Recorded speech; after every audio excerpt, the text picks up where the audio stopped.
Bismillahirrahmanirrahim. Assalamualaikum warahmatullahi taala wabarakatuh. Alhamdulillahirabbil alamin wassalatu wassalamu ala asyrafil anbiya wal mursalin wa ala alihi wa sahbihi ajmain. Rabbi shrah li sadri wa yassir li amri wahlul 'uqdatam min lisani yafqahu qawli.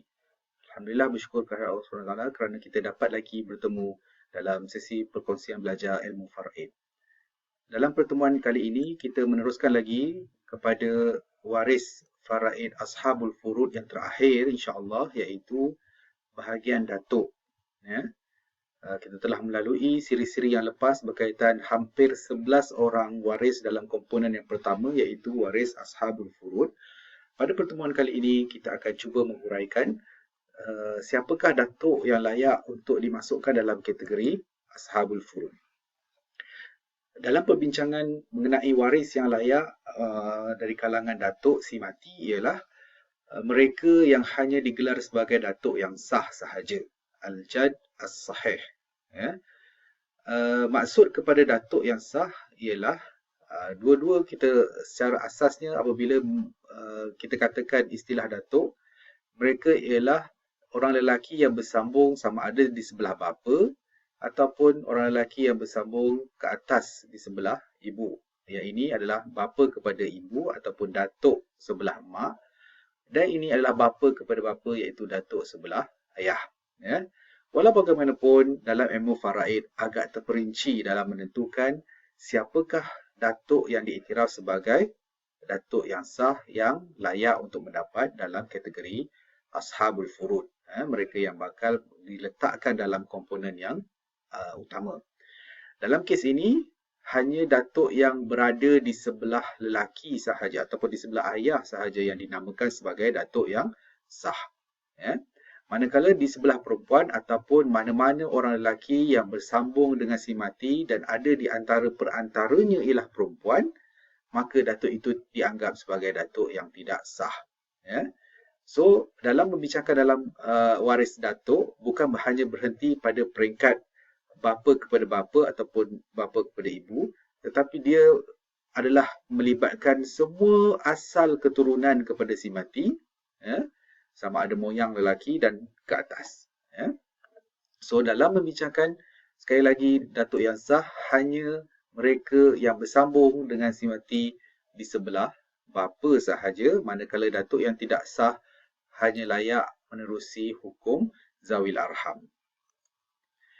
Sebenarnya dalam membincangkan dalil berkaitan dengan datuk, hampir kebanyakan ulama mengatakan datuk mengambil tempat bapa ataupun sebagai waris ganti kepada bapa. Oleh yang demikian, kebanyakan dalil yang mencerita tentang bahagian bapa juga terpakai kepada bahagian faraid datuk. Cuma di sana terdapat juga beberapa hadis Nabi SAW yang menerangkan bahagian datuk, antaranya an Imran bin Husain qal جاء رجل إلى رسول الله صلى الله عليه وسلم فقال إن ابني مات فما لي في ميراثه قال لك السدس. رواه الترمذي. Yang bermaksud daripada Imran bin Husain berkata, seorang lelaki telah datang berjumpa Rasulullah sallallahu alaihi wasallam lalu bertanya, sesungguhnya cucuku iaitu anak lelaki kepada anak lelakiku telah meninggal dunia, maka apakah bahagianku dalam pewarisannya? Lantas Rasulullah sallallahu alaihi wasallam bersabda, bagi kamu 1/6. Ya. So ini adalah bahagian yang ditetapkan bagi datuk. Dalam kedudukan datuk sebagai waris yang sah tadi, merupakan antara waris dalam ashabul furud yang agak panjang perbincangannya dari sudut peruntukan ataupun pengiraan hukum faraid. Sebelum kita pergi jauh, pada pertemuan kali ini kita akan cuba membincangkan situasi pertama sahaja. Untuk menerangkan kedudukan faraid datuk yang sah, ulama meringkaskan kepada dua keadaan ataupun dua situasi. Situasi pertama apabila si mati meninggalkan waris iaitu datuk, waris ashabul furud yang pernah kita sebut dalam pertemuan sebelum ini, tanpa wujudnya adik-beradik si mati, tanpa wujudnya saudara lelaki dan saudara perempuan. Dan fokus saudara lelaki dan saudara perempuan ini terutamanya adalah adik-beradik lelaki kandung dan perempuan kandung, begitu juga adik-beradik lelaki dan perempuan yang sebapa. Situasi yang kedua ialah apabila si mati meninggalkan waris, iaitu yang terdiri daripada datuk dan juga adik-beradik, iaitu saudara lelaki dan saudara perempuan, sama ada dalam kes tersebut mempunyai waris lain dari kalangan waris ashabul furud ataupun tidak. So ini adalah ringkasan bagaimana bermulanya pengiraan bahagian datuk. So dalam pertemuan ini kita akan cuba memfokuskan kepada situasi yang pertama. Dalam situasi yang pertama yang kita katakan tadi, bila mana si mati tidak meninggalkan adik-beradik, maka bahagian datuk ada mempunyai 4 bahagian. 3 yang pertama adalah hampir menyerupai ataupun sama keadaan bagaimana seorang ayah memperolehi faraid. Sekadar pengulangan, datuk layak untuk mendapat 1/6 apabila si mati mempunyai anak lelaki ataupun cucu lelaki daripada anak lelaki dan ke bawah. Dan pada masa yang sama, si mati tadi bapanya sudah tidak wujud, tidak ada bapa. Situasi yang kedua, datuk mendapat 1/6 bersama dengan baki asabah. Bila jika si mati mempunyai anak perempuan atau cucu perempuan daripada anak lelaki ke bawah dan pada masa yang sama tiada bapa. Kita akan tengok contoh yang berkaitan. Dan yang ketiga ialah datuk layak untuk mendapat secara asabah ataupun baki. Ketika mana? Ketika si mati tadi tidak meninggalkan satu pun zuriat sama ada lelaki ataupun perempuan ataupun cucu daripada anak lelaki. So ini adalah 3 keadaan yang menyerupai keadaan seorang bapa. Cumanya ada syarat ataupun keadaan keempat tambahan yang mana datuk dianggap sebagai tidak layak untuk mendapat pusaka sekiranya si mati masih lagi mempunyai bapa. Sebab apa? Sebab kita katakan tadi datuk adalah waris ganti dan mengambil tempat bapa. Tapi sekiranya bapa sudah tidak wujud, maka datuklah yang lebih layak untuk dapat. Kita tengok kepada kes-kes yang berkaitan datuk. Pertama, kita contoh kat sini seorang lelaki meninggal dunia dan warisnya ialah datuk bapa kepada bapa. Bapa kepada bapa maksudnya bapa si mati memang sudah meninggal terlebih dahulu.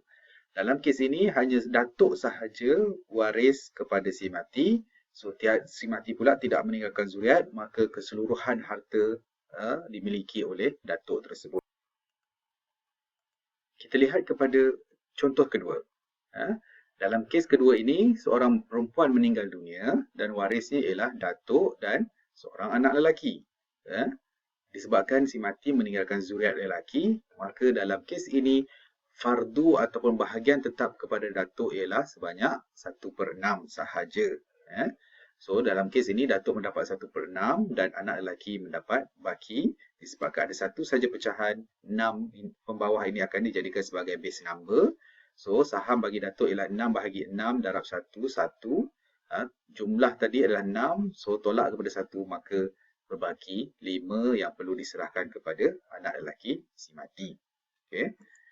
Dalam contoh ketiga, seorang perempuan meninggal dunia dan warisnya ialah datuk dan seorang anak perempuan. Anak perempuan seorang sahaja, maka bila layak untuk mendapat 1/2 seperti mana yang pernah kita belajar dalam siri yang lepas. Dan datuk dalam kes ini ialah mendapat 1/6 dan berbaki.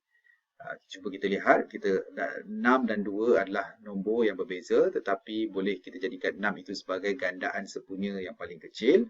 Maka untuk saham bagi anak perempuan ialah 6/2, 3 darab 1 adalah 3/6. Bagi datuk 6/6, 1 darab 1, 1. So untuk bahagian fardu baru berjumlah 3 dan 1 berjumlah 4.